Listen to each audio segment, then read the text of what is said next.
Primeiro livro de Samuel, capítulo 2, do verso 11 ao verso de número 21, diz assim o texto: Então Eucana foi-se a Ramá, a sua casa, porém o menino ficou servindo ao Senhor perante o sacerdote Eli. Eram, porém, os filhos de Eli, filhos de Belial, e não se importavam com o Senhor, pois o costume daqueles sacerdotes com o povo era que, oferecendo alguém sacrifício, vinha o moço do sacerdote, estendendo-se, cozendo a carne com um garfo de 3 dentes na mão, e metia-o na caldeira, ou na panela, ou no tacho, ou na marmita, e tudo quanto o garfo tirava, o sacerdote tomava para si. Assim se fazia a todo Israel que ia a Siló. Também antes de se queimar a gordura, vinha o moço do sacerdote e dizia ao homem que sacrificava: Dá essa carne para assar ao sacerdote, porque não aceitará de ti carne cozida, senão crua. Se o ofertante lhe respondia: Queime-se primeiro a gordura, e depois tomarás quanto quiseres, então ele lhe dizia: Não, porém hás de me dar agora, senão tomá-la-ei à força. Era, pois, muito grande o pecado destes moços perante o Senhor, porquanto eles desprezavam a oferta do Senhor. Samuel ministrava perante o Senhor, sendo ainda menino, vestido de uma estola sacerdotal de linho. Sua mãe lhe fazia uma túnica pequena, e de ano em ano lhe trazia, quando com seu marido subiu a oferecer o sacrifício anual. Ele abençoava Eucana e a sua mulher e dizia: O Senhor te dê filhos desta mulher, em lugar do filho que devolveu ao Senhor. E voltavam para sua casa. Abençoou, pois, o Senhor a Ana, e ela concebeu e teve 3 filhos e 2 filhas. E o jovem Samuel crescia diante do Senhor. Vamos orar nesse instante. Amado Deus e Pai, queremos exaltar o nome da Tua glória.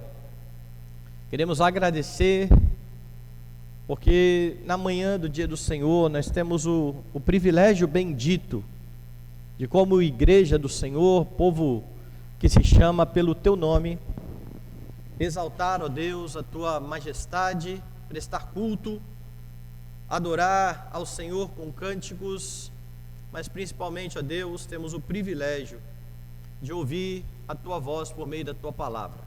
Fala ao nosso coração, Pai, para a Tua glória, em nome de Jesus, amém. Meus irmãos, a Escritura é bem clara ao colocar a condição humana, desde a sua criação, como a condição de serva. A humanidade foi criada para servir ao Senhor, e isso é inerente à criação.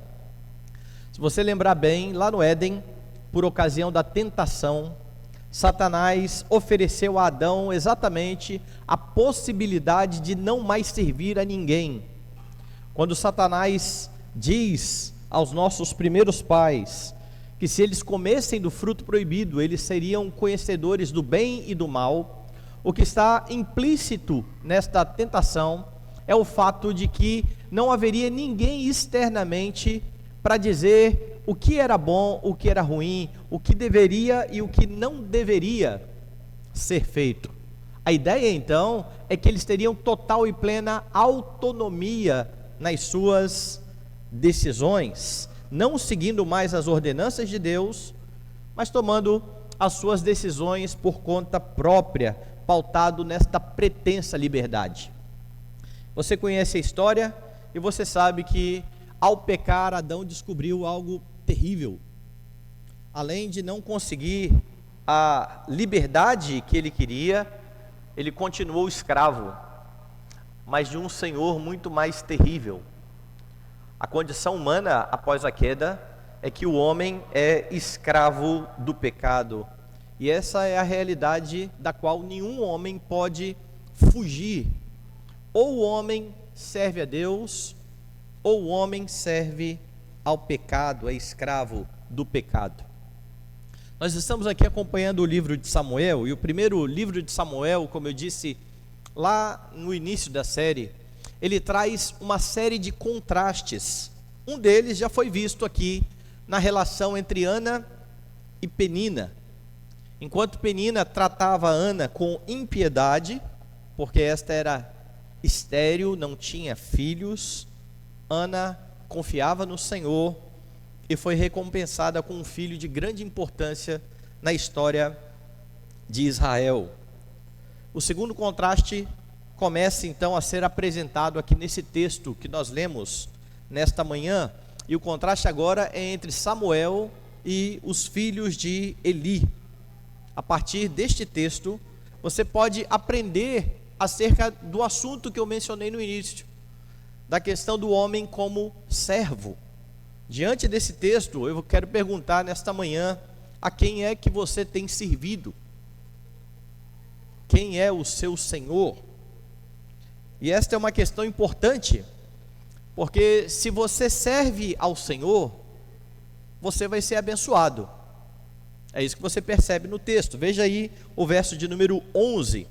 O verso 11 mostra o comportamento de Samuel. Diz assim o texto: Então Eucana foi-se a Ramá, a sua casa, porém o menino ficou servindo ao Senhor perante o sacerdote Eli. Lembre-se o que está acontecendo aqui. Ana foi até o local de adoração, ela levou os sacrifícios ao Senhor, e ao retornar para casa ela deixou o seu filho com o sacerdote, a fim de cumprir aquilo que ela tinha prometido. Ele seria então alguém que serviria no tabernáculo durante todos os dias da sua vida. E logo no versículo 11 diz que assim que Eucana se foi, Samuel ficou servindo ao Senhor. Ela está debaixo da supervisão de Eli. E o que você percebe aqui é que desde a sua infância, Samuel é retratado como um servo de Deus. Samuel é retratado como alguém que está na presença do Senhor e servindo ao Senhor. E por vezes pais cristãos perdem esta percepção. Eles olham para os seus filhos e não veem nos seus filhos servos de Deus. Eles veem apenas seus filhos e esquecem que, como servos de Deus, como filhos do pacto, como pessoas que estão inseridas no contexto da aliança, eles precisam ser discipulados a fim de aprender a cada dia a amar o Senhor. É muito importante entender que não há idade para começar a servir a Deus. E da mesma forma que Samuel está aqui sendo treinado, e ele está sendo treinado para ser um sacerdote, para ser alguém que iria servir ao povo. Dessa mesma forma, os filhos precisam ser discipulados para que eles nunca se apartem deste entendimento de que eles precisam honrar ao Deus da sua família, ao Deus que os salvou. E é papel dos pais treinar os filhos desde bem pequenos para servir a Deus. E quando eu falo de papel dos pais, por vezes um dos dois descansa. Bom, se é papel dos pais e o pai está fazendo, a mãe descansa. Se é papel dos pais e a mãe está fazendo, o pai fica tranquilo. Não é bem assim que as coisas funcionam. Quando Paulo escreve no Novo Testamento a respeito de criação de filhos, você vai se lembrar que ele começa dizendo ali que os filhos deveriam obedecer aos pais. Abra lá a sua Bíblia em Efésios. Veja lá o capítulo 6. Ele começa lembrando a ordenança do mandamento, do decálogo. Filhos, obedecei a vossos pais no Senhor, pois isto é justo. Honra teu pai e tua mãe. Então essa primeira palavra traduzida aí na sua Bíblia por pais, ela significa exatamente isso, pai e mãe. Filhos, obedeçam ao seu pai, obedeçam à sua mãe. Entretanto, quando Paulo, a partir do verso 3, 4, fala aos pais, ele diz: e vós, pais, não provoqueis os vossos filhos a ira, mas criai-os na disciplina e admoestação do Senhor. Ele muda a palavra, e esta palavra que está traduzida na nossa Bíblia por pais, não significa pai e mãe. Paulo está falando apenas aos homens, ele está falando apenas àqueles de sexo masculino, ele está falando aos que são cabeça do lar, como os grandes responsáveis pela educação dos seus filhos no temor do Senhor. E é por isso que principalmente os homens são chamados a essa grande responsabilidade, e se os homens estão negligenciando isso em seus lares, eles estão em grande pecado diante do Senhor. Ah, mas a minha esposa está tomando a frente, eu confio na minha esposa. Graças a Deus a sua esposa está tomando a frente. Graças a Deus tem alguém para instruir os seus filhos. Mas isso não desculpa o seu pecado, porque o Senhor tem chamado a atenção aos homens, dizendo: cuidem das suas famílias, cuidem dos seus lares. E é assim que nós olhamos para os nossos filhos, filhos do pacto, que precisam ser discipulados, treinados desde pequenos a servir ao Senhor Deus. Mas veja, olhe, volte lá no texto, e você vai perceber que a partir do verso 18, você tem um pouco mais deste treinamento. Diz assim o texto: Samuel ministrava perante o Senhor, sendo ainda menino, vestido de uma estola sacerdotal de linho. Agora note algo interessante na construção do texto. No verso 11, você tem o autor do livro dizendo que o menino ficou servindo ao Senhor. No verso 18, Samuel ministrava perante o Senhor. Entre o verso 11 e o verso 18, ou seja, do verso 12 ao verso 17, você tem o relato do comportamento terrível dos filhos de Eli. E aqui então está o contraste estabelecido. O contraste é como se portava Samuel e como se portavam os filhos do sacerdote, os filhos de Eli. O comportamento é relatado como algo terrível. E você percebe que Samuel, mesmo pequeno, convivendo com estes homens, não foi influenciado por eles. Porque lembre que eles que estão ali ministrando junto com seu pai no templo. Samuel não estava solto, Samuel estava junto daquela família. E mesmo tendo todo este contato com os filhos de Eli, vendo tudo de terrível que estes homens faziam, Samuel continuava ministrando na presença do Senhor. A bênção do Senhor estava sobre este menino que fora consagrado pela mãe para o serviço do templo. E é interessante e importante perceber que o narrador destaca também a fé e o cuidado que a família tinha para com Samuel. Eles estão mostrando a piedade de Samuel, mas eles estão mostrando também a piedade da família de Samuel. Veja aí o versículo 19. Sua mãe lhe trazia uma túnica pequena e de ano em ano lhe a trazia quando com seu marido subia a oferecer sacrifício anual.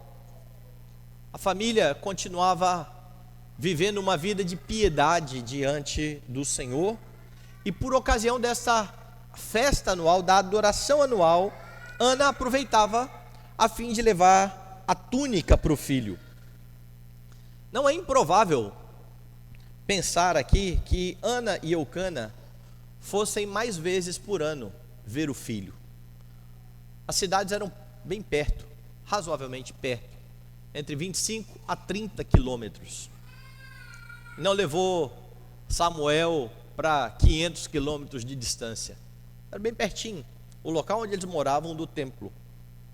Então nós podemos pensar que, de fato, era muito fácil ver o filho que estava em desenvolvimento. Entretanto, quando o narrador fala a respeito do momento em que a família vai na adoração anual, eles estão querendo destacar exatamente a piedade de Ana e de Eucana. Eles não iam simplesmente ver Samuel. Isso acontecia. Possivelmente acontecia. Mas o que está sendo destacado aqui é que eles iam adorar ao Senhor. Eles continuavam indo ao templo a fim de exaltar o seu Salvador. E é por isso que você tem esse destaque. O que você percebe aqui então é que a fé no Senhor precisa ser algo constante. Ana já havia entregado o seu filho ao Senhor, e certamente isso foi algo muito custoso, algo muito difícil. Mas ela não raciocinou da seguinte maneira: já fiz muito, olha, já fiz demais, já entreguei meu filho para o Senhor, então a minha parte já está feita, eu vou caminhar mais vagarosamente aqui, como muitos crentes fazem, às vezes nos nossos dias. Por exemplo, crentes que dizem assim: não, eu já dou meu dízimo, eu já ajudo no sustento da igreja, eu não preciso fazer mais nada, eu só vou lá de vez em quando, me assento e usufruo, estou pagando a mensalidade. Porque tem muita gente que olha para os dízimos e ofertas como uma mensalidade. Paguei, estou quitado. Tem gente trabalhando com aquilo que eu dei. Não é essa a visão bíblica de dízimos e ofertas. Há aqueles crentes que acham que ir à igreja uma vez por semana está muito bom, e alguns em um dos 2 horários só. Para que ir na igreja de manhã e à noite?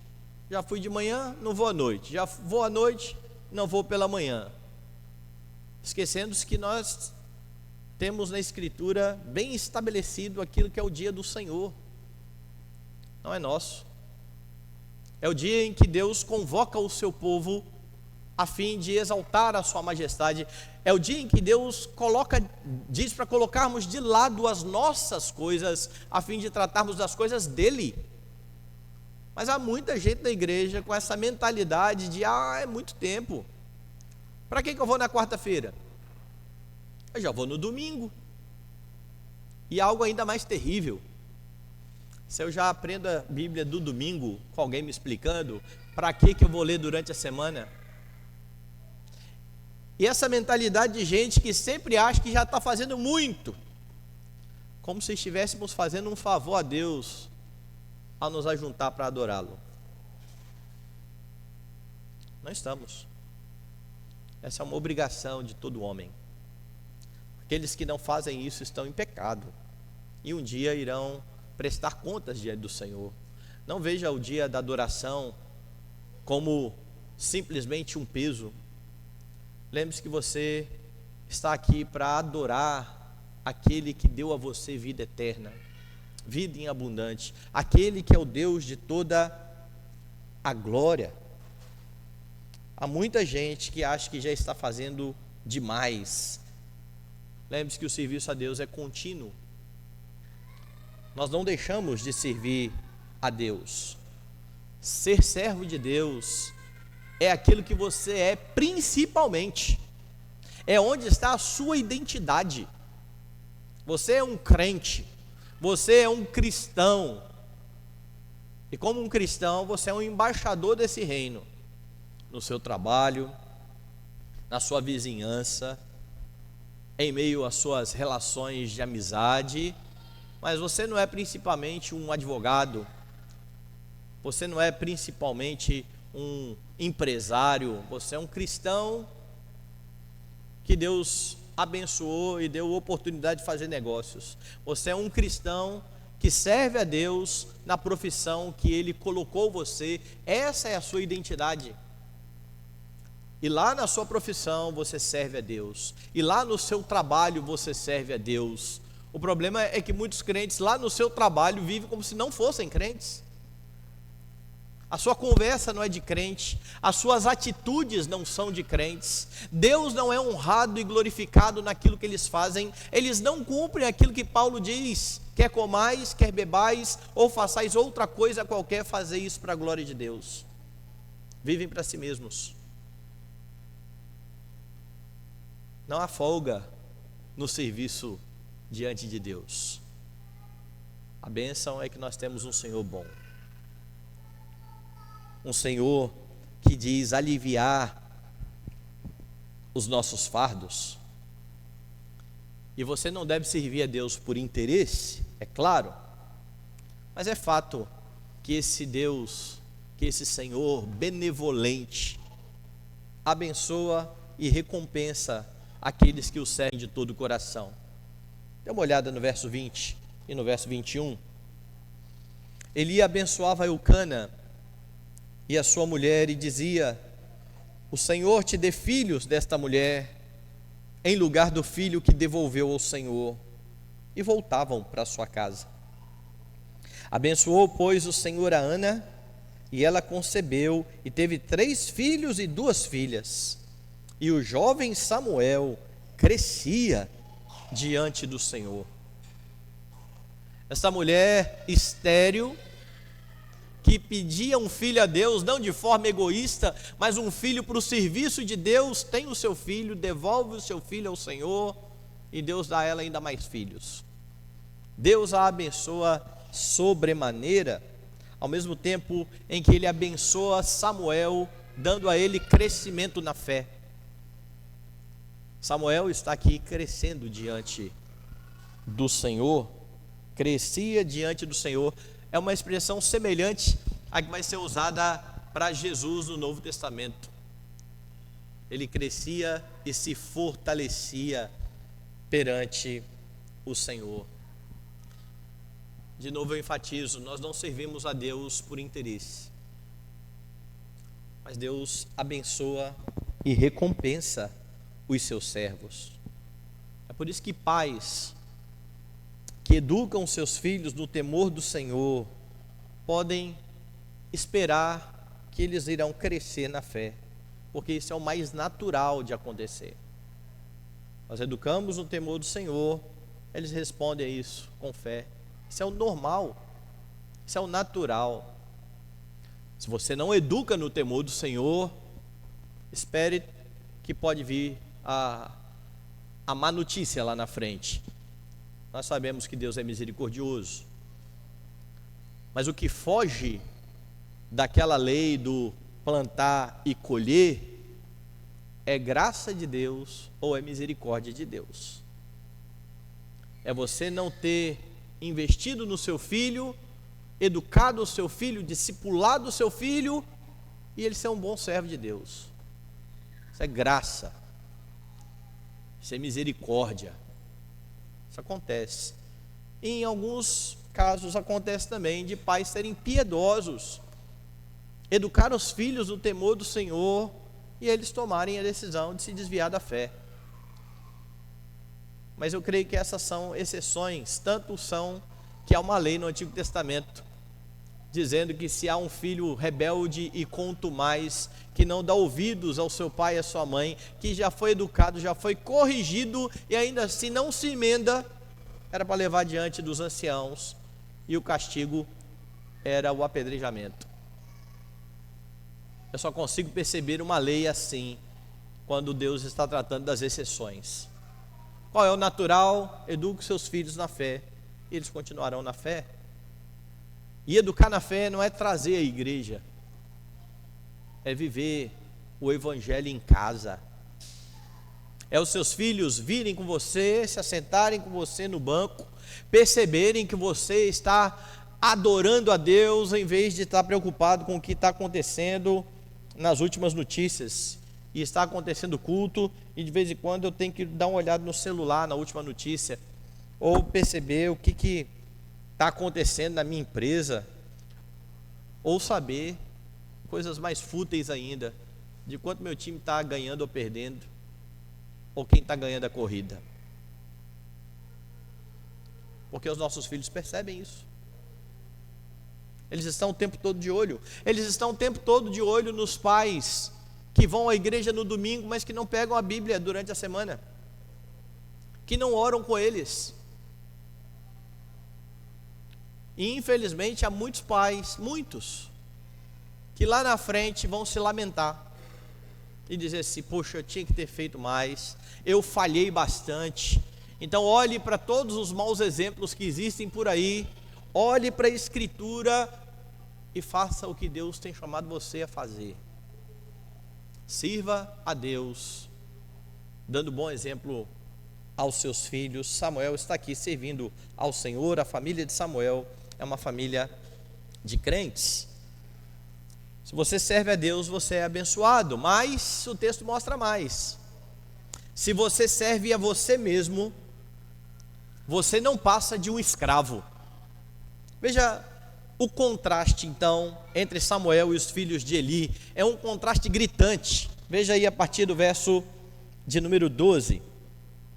Veja os versos 11 e 12. Então Eucana foi-se a Ramá, a sua casa, porém o menino ficou servindo ao Senhor perante o sacerdote Eli.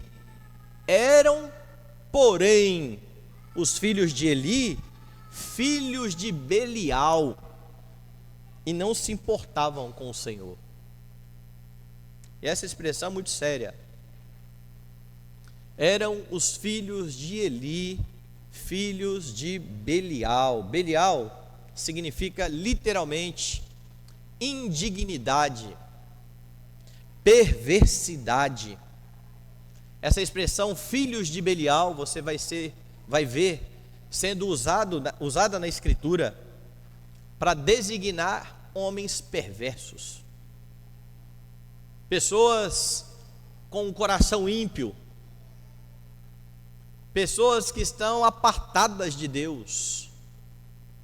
E o texto está descrevendo 2 filhos de um homem que servia no templo. São os filhos do sacerdote. Mas eles não são retratados simplesmente como os filhos de Eli. Eles são filhos de Belial. Eles são homens terríveis. Sua perversidade era fruto dos desejos ímpios do seu coração. Aquilo que você deseja no seu coração leva você a algumas atitudes. Então veja nos versos 13 e 14, porque o autor descreve as atitudes destes homens. Pois o costume daqueles sacerdotes com o povo era que, oferecendo alguém sacrifício, vinha o moço do sacerdote, estando-se cozendo a carne, com um garfo de 3 dentes na mão, metia-o na caldeira, ou na panela, ou no tacho, ou na marmita, e tudo quanto o garfo tirava, o sacerdote tomava para si. Assim se fazia a todo Israel que ia ali a Siló. O que está sendo declarado aqui é que estes homens não se contentavam com a parte que cabia aos sacerdotes. Para você entender isso, abra a sua Bíblia em Levítico. Nós vimos o pastor Tarcísio, inclusive, expondo aqui alguns textos de Levítico, fazendo menção à parte que cabia aos sacerdotes.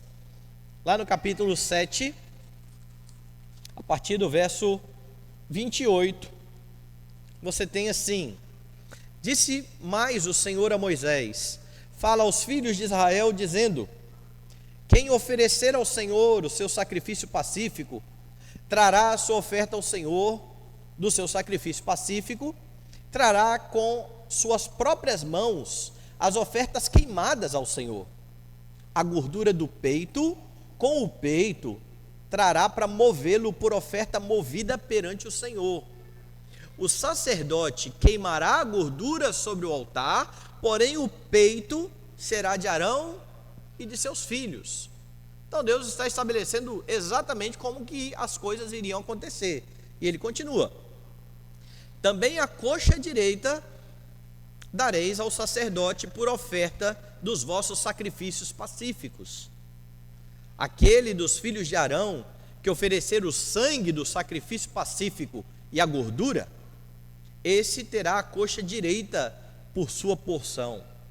Porque o peito movido e a coxa da oferta tomei dos filhos de Israel dos seus sacrifícios pacíficos e os dei a Arão, o sacerdote, e a seus filhos por direito perpétuo dos filhos de Israel. Agora perceba aqui que são detalhes interessantes. Qual a diferença da coxa direita para a esquerda? O gosto é diferente? O sabor é diferente? O que está em pauta aqui é aquilo que nós temos como princípio regulador do culto. Nós fazemos tal qual Deus mandou. Ah, mas é a mesma coisa. Se a gente colocar na frente de alguém assim que não entende muito de bicho, talvez nem faça a diferenciação. Talvez nem quem entende muito de bicho faça a diferenciação. Se você pegar só a coxa direita e a esquerda. Qual a diferença? A diferença é que Deus tem estipulado como é que as coisas irão acontecer e como é que os homens devem se contentar e confiar naquilo que Deus tem estabelecido. Então os detalhes estão aqui. Como é que estes moços faziam? As pessoas chegavam lá com o seu sacrifício, lá vinha o servo deles com um garfão, enfiava lá e pegava o que fosse e vai embora. Eles pegavam o que eles queriam. Então no verso 12, volte lá em Samuel, o texto diz: eles não se importavam com o Senhor, eles não davam a mínima para as estipulações do Senhor, eles faziam do jeito deles.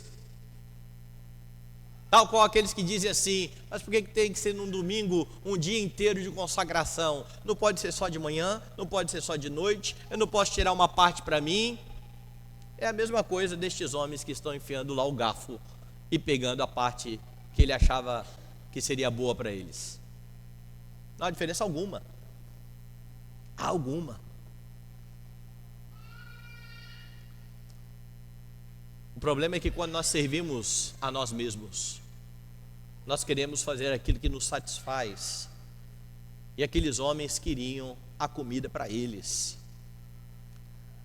Talvez passasse até na mente deles: que desperdício, queimar isso para o Senhor, negócio tão bom desse, bom de se comer, nós vamos desperdiçar uma comida boa dessa.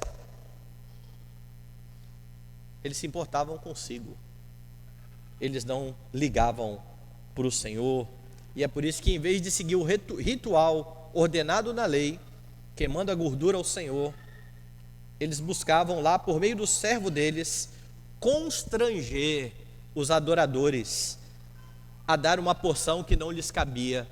Além de eles pecarem, eles queriam levar outros a pecar. Veja o verso 15. Também antes de se queimar a gordura, vinha o moço do sacerdote e dizia ao homem que sacrificava: dá essa carne para assar ao sacerdote, porque não aceitará de ti carne cozida, senão crua.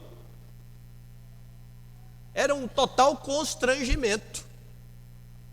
Agora imagine, as pessoas estão indo ao templo para adoração, e aquele que é o responsável por conduzir a adoração tenta desviar o povo, tenta levar o povo a fazer de forma diferente, e fica pior, porque por vezes o povo, os ofertantes, lembravam a eles que não era assim que se fazia. Veja aí o verso 16.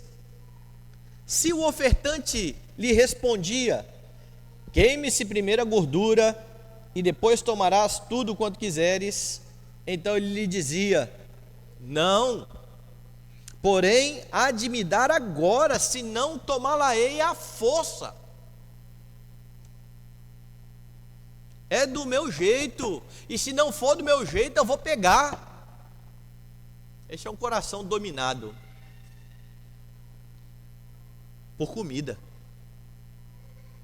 Não é a primeira vez, na Escritura que você tem alguém com o coração dominado pela comida e faz tudo pela comida. Estes homens vivem para si mesmos. Seu desejo por carne os levava a pecar, transgredindo a lei ordenada pelo Senhor, os levava a pecar contra aqueles que iam lá adorar ao Senhor. Isso significa então que, ao servir a si mesmos, eles se mostravam escravizados pelos desejos do seu coração. Não era ao Senhor que eles obedeciam, não era ao Senhor que eles amavam a si mesmos. Eles não viviam para a glória de Deus, eles viviam para a sua própria glória. O que importa é fazer o que me satisfaz, ainda que eu transgrida a lei do Senhor, ainda que eu desonre o Senhor, ainda que eu continuamente faça aquilo que Deus não disse para fazer. O grande problema é que o fim de uma vida assim é a morte. Paulo fala sobre isso em Romanos, dê uma olhada, Romanos capítulo 6.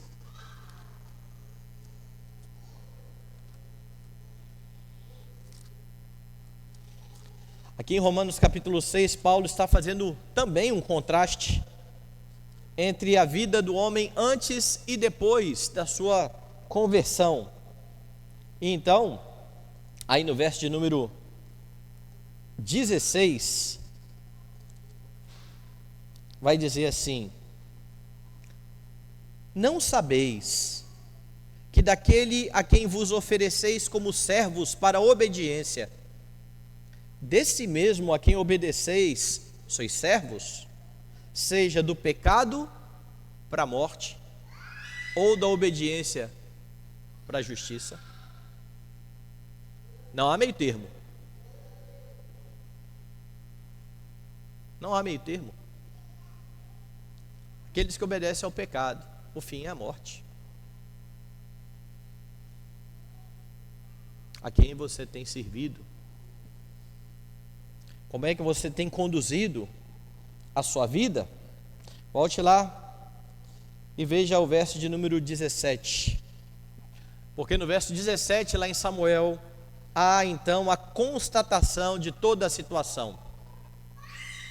Era, pois, muito grande o pecado destes moços perante o Senhor, porquanto eles desprezavam a oferta do Senhor. Então não tenha dúvida, não era um erro, não era um engano, não era um equívoco, era total desprezo. Não quero saber do que Deus pensa, não quero saber como Deus manda fazer. Se Deus quiser aceitar do jeito que eu vou fazer, tá bem. Se não quiser, tá bem, tá bem. Esse é o comportamento de pessoas que servem a si mesmos. É impossível você viver para você mesmo e agradar ao Senhor ao mesmo tempo. Ninguém pode servir a dois senhores, diz o Senhor Jesus Cristo lá no Novo Testamento. Mas estes homens amavam mais a si mesmos que ao Senhor, diferente daquilo que Jesus vai estabelecer lá em João capítulo 12. Lá em João capítulo 12, diz assim o texto no verso 25: quem ama a sua vida, perde-a. Aquele que odeia a sua vida neste mundo, preservá-la-á para a vida eterna. De novo, não existe meio termo. Aquele que ama a sua vida neste mundo, e aqui não é que você vai viver como um masoquista, e que você só vai fazer o que você não gosta de fazer. Não é isso. A ideia bíblica é que você vai crescendo na presença de Deus, e a cada dia você tem mais prazer naquilo que Deus tem prazer. Você tem alegria naquilo que Deus tem alegria. O problema é que nós queremos nos alegrar naquilo que Deus falou para não fazermos, da forma como o Senhor diz para não fazer. Então, quando alguém serve a si mesmo, vai desagradar ao Senhor. E eu pergunto mais uma vez: você tem vivido para você mesmo, ou você tem vivido para Deus? Porque há muitos que se dizem crentes, mas que são semelhantes aos filhos de Eli. Estão até envolvidos em algum nível de atividade e serviço da igreja, mas estão vivendo em escravidão aos desejos do seu coração. Porque aqui você tem dois homens que estão lá no templo. Eles são sacerdotes.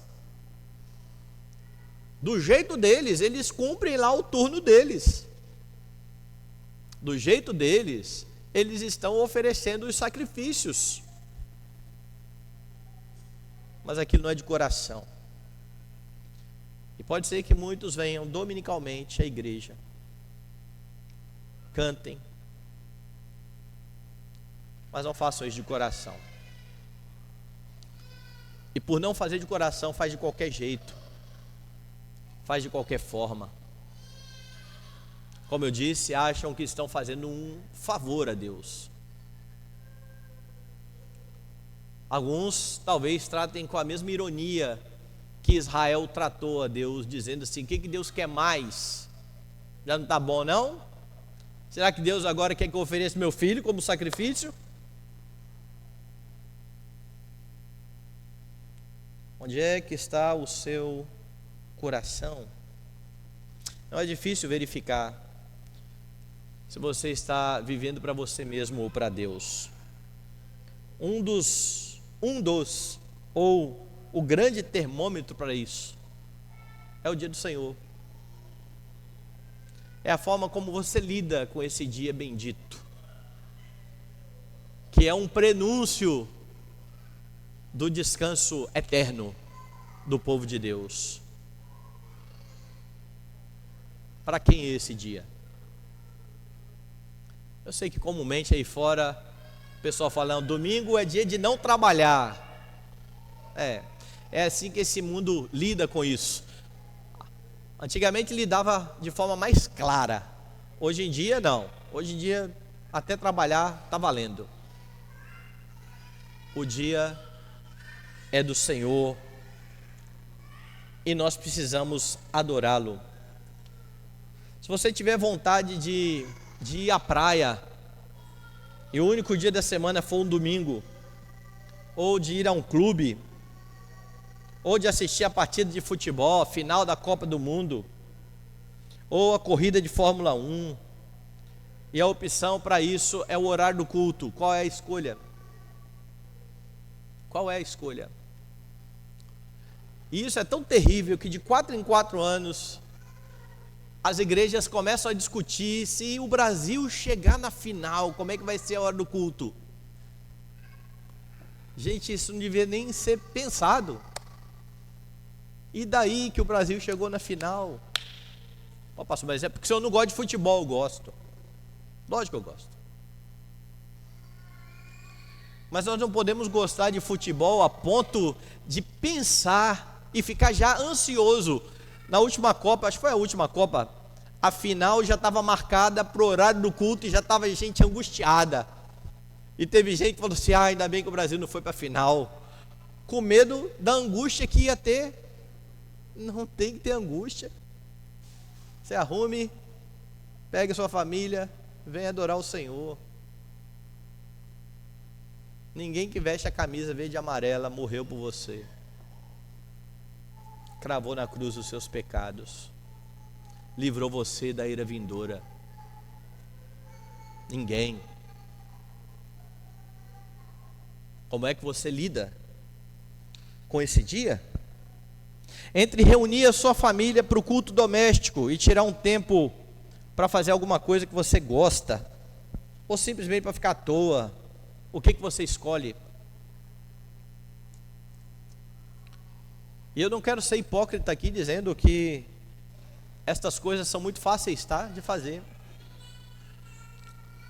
Há dias que eu fico o dia inteiro aqui na igreja e eu chego em casa com vontade de ficar à toa. Vamos fazer o culto. Vamos fazer o culto. São escolhas. Vai ter dia que nós vamos pecar até. Eu falo: não, deixa para amanhã. Mas nós precisamos entender isso, que o nosso coração, ele vai ser tentado o tempo todo por tudo aquilo deste mundo que nos dá prazer, tentando tirar o foco da nossa vida do Senhor. E é por isso que nós precisamos nos dedicar constantemente ao Senhor, porque as suas escolhas irão mostrar onde é que está o seu coração. Jesus Cristo libertou você a fim de que você não se deixe escravizar por mais ninguém, a fim de que você seja verdadeiramente livre. Não é assim que ele diz? Se o Filho, pois, vos libertar, verdadeiramente sereis livres. Há muitas coisas, meus irmãos, que irão concorrer com o Senhor, mas Cristo deu a você o seu Espírito, e na força do Espírito você pode rejeitá-las vivendo para a glória de Deus. Quer você coma, quer você beba, quer você faça outra coisa qualquer, quando você falhar, em Cristo Jesus você tem um advogado junto ao Pai. Mas não conte com eu vou falhar porque depois eu peço perdão. Nós não planejamos pecar. Quando João escreveu sobre isso, ele disse: estas coisas vos escrevo para que não pequeis, se todavia alguém pecar, temos advogado junto ao Pai. Não é eu vou pecar e depois eu me viro com Deus. Nós lutamos contra o pecado.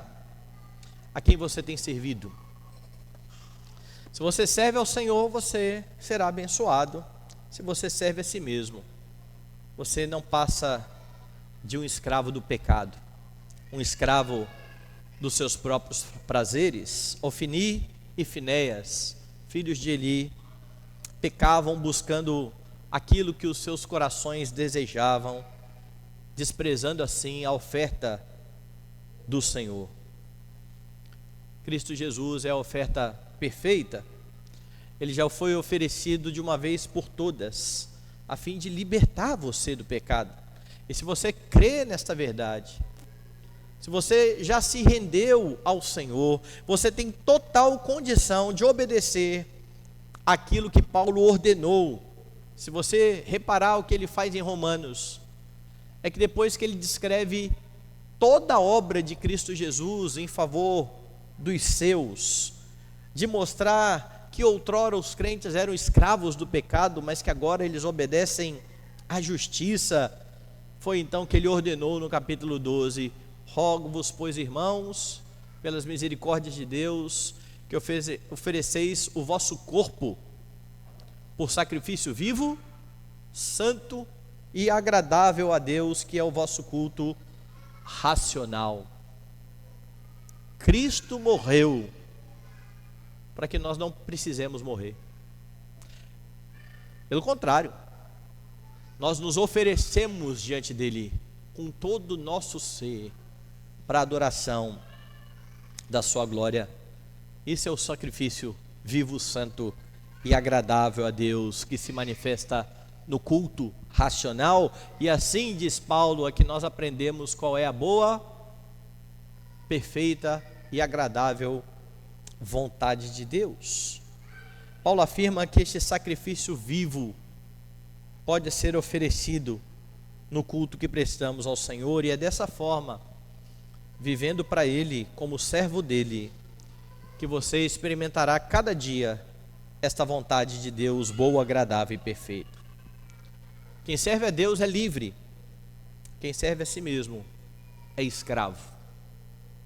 O grande problema é que no dia final, em vez da vida eterna, aqueles que são escravos do pecado receberão o castigo que virá sobre todos aqueles que não negam a si mesmos a fim de honrar a Deus. Que Deus ajude você a viver desta forma, para a glória dele. Que a cada dia você mortifique mais os desejos do seu coração. Que o Espírito de Cristo, que habita em você, convença você da verdade, da justiça, do juízo, conduza você à verdade da Escritura, a fim de que você nunca menospreze as ordenanças do Senhor, vivendo assim para a glória dele.